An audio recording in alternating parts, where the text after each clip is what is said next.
London அறிவு கட்டளை கம்பன் விழாவில் மாய்காவின் துணைத் தலைவரும் தாப்பா நாடாளுமன்ற உறுப்பினருமான டத்தோஸ்ரீ எம் சரவணனுக்கு செந்தமிழ் செல்வர் விருது வழங்கி கௌரவிக்கப்பட்டது.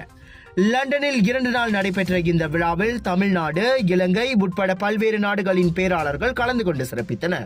விழாவின் முதல் நாளன்று சொல்வேந்தர் சரவணன் உரையாற்றியதோடு கம்பனின் சிறப்பியல்புகளை தனக்குரிய பாணியில் எடுத்துரைத்தார். மேலும் இந்த விழாவில் கலந்து கொண்டது குறித்து தமது மகிழ்ச்சியையும் அவர் தெரிவித்தார். தொடர்ச்சியாக 2வது நாளில் நடைபெற்ற நிகழ்ச்சியில் தமிழுக்காக சரவணன் ஆற்றி வரும் பங்கை கௌரவிக்கும் வகையில் அவருக்கு செந்தமிழ் செல்வர் விருது வழங்கி கௌரவிக்கப்பட்டது.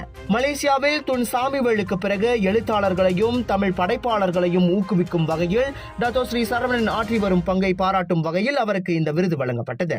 நாட்டில் நடைபெறும் நூல் வெளியீட்டு விழாவில் கலந்து கொண்டு சுவைப்பட இலக்கிய உரையாற்றுவதோடு அந்த நூலையும் பெரும் தொகை கொடுத்து வாங்கி அவர் ஆதரவு வழங்கி வருகிறார்.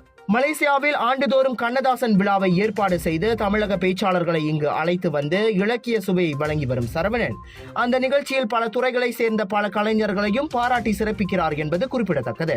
அந்த வகையில் லண்டனில் டத்தோஸ்ரீ சரவணனுக்கு செந்தமிழ் செல்வர் விருது வழங்கி சிறப்பித்தது குறித்து ஒட்டுமொத்த மலேசியர்களும் பெருமை அடைகின்றனர். கோலாலம்பூர் ஸ்ரீ மகா மாரியம்மன் தேவஸ்தான தலைவர் தான் ஸ்ரீ ஆர் நடராஜா சொல்வேந்தர் டத்தோஸ்ரீ சரவணனுக்கு இவ்விருது வழங்கப்பட்டதற்கு தனது மகிழ்ச்சியையும் வாழ்த்துக்களையும் தெரிவித்துக் கொண்டார். அதே சமயம் மலேசிய தமிழ் எழுத்தாளர் சங்கமும் தங்களது நெஞ்சம் நிறைந்த வாழ்த்துக்களை தெரிவித்துக் கொள்வதாக அதன் தலைவர் மோகனன் பெருமாள் கூறியுள்ளார்.